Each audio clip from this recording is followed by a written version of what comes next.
Anxiety and depression can cast a shadow over one's life, impacting mental well being and the overall quality of life. It's a topic that's being talked about a lot these days, especially by the youth. So let's get into it. Our first question is: what are some triggers and factors that can contribute to anxiety and depression among the youth today? There are many factors. One is failure, fear, the uncertainty of the future, a very low self esteem, and also the home situation. If a person is going through a situation in life where they cannot cope with, then there is a total anxiety. Will I survive in the society? And also, it could be the experience of the past. When a person is going through rejection, feeling unloved, unwanted, and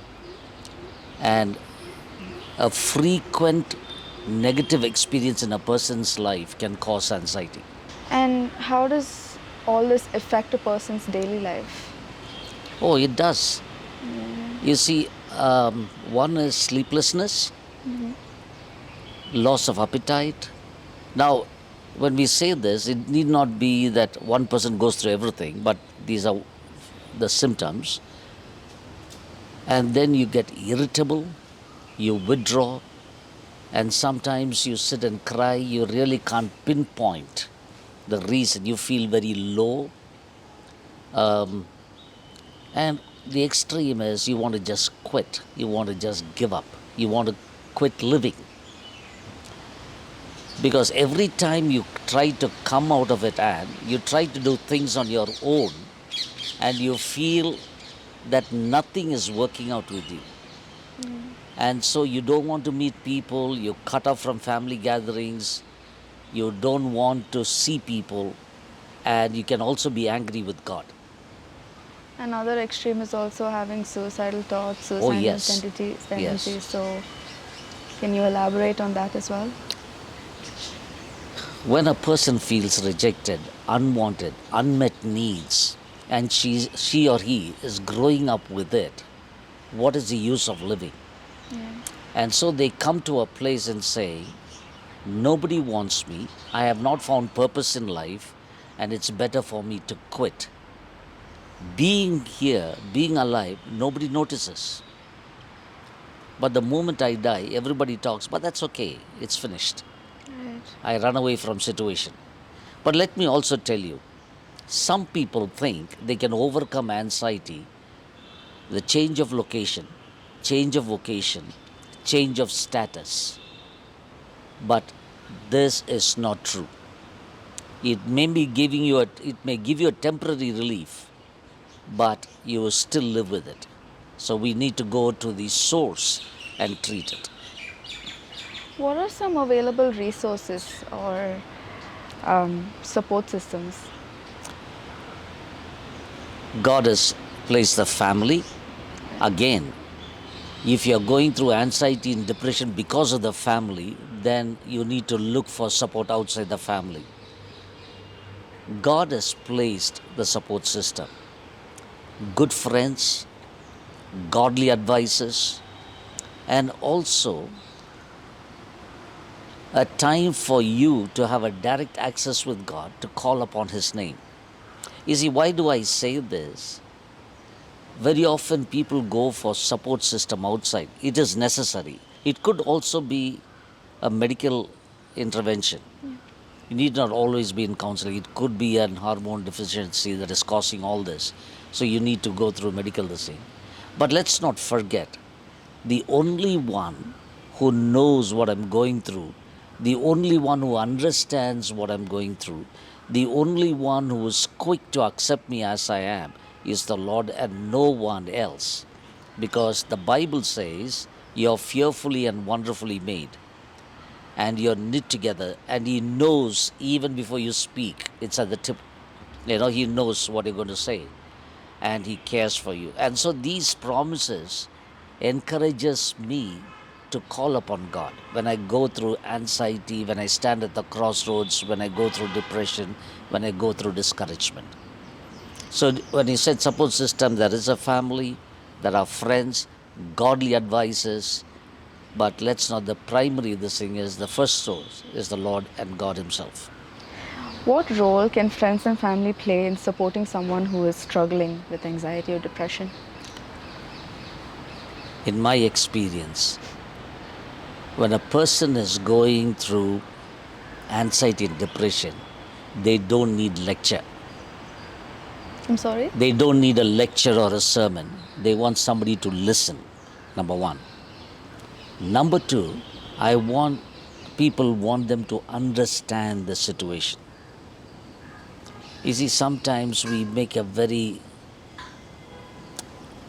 a statement just to comfort the other person, but it actually doesn't go to the root of the problem. So all that a person needs is acceptance, understanding, and also a willing to listen and be patient. But again, you need to have somebody who's matured enough to help you out to come out of the situation. And when you're trying to help someone, what if they don't want to listen? Not want to. What if they don't listen to what you have to say? Like, you tell them and you like try to listen to them, you help them get up, you talk to them basically. And they just go over and do the same thing again, and then they come crying to you, and it's like a whole cycle. Yeah. Now, a counselor does not go around looking for those who are depressed and anxious. When a person comes to a counselor, he has to come not to just to get an advice, but really seeking for help. When a person comes really seeking for help, the counselor does not tell them what to do. No counselor will tell them what to do. A counselor only listens from them, makes them to understand what they are going through, and help them to come to a place and saying, okay, these are the decisions that I can take. If they are repeatedly doing it, wanting empathy and sympathy and saying, poor me, and live in that self-pity, nothing can be done. But if a person is genuinely looking for a way out, then they can be helped. And what are some short-term and long-term effects of untreated anxiety and depression? Short-term anger,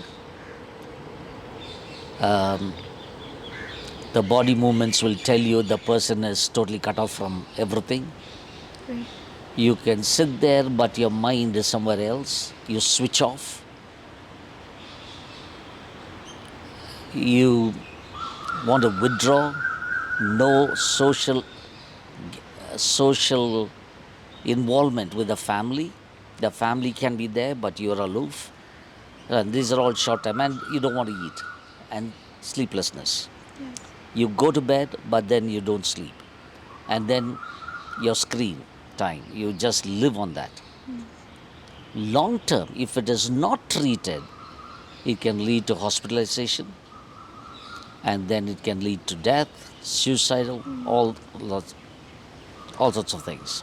And what if a person is getting help, but they still can't come out of it? Like, nothing is helping them.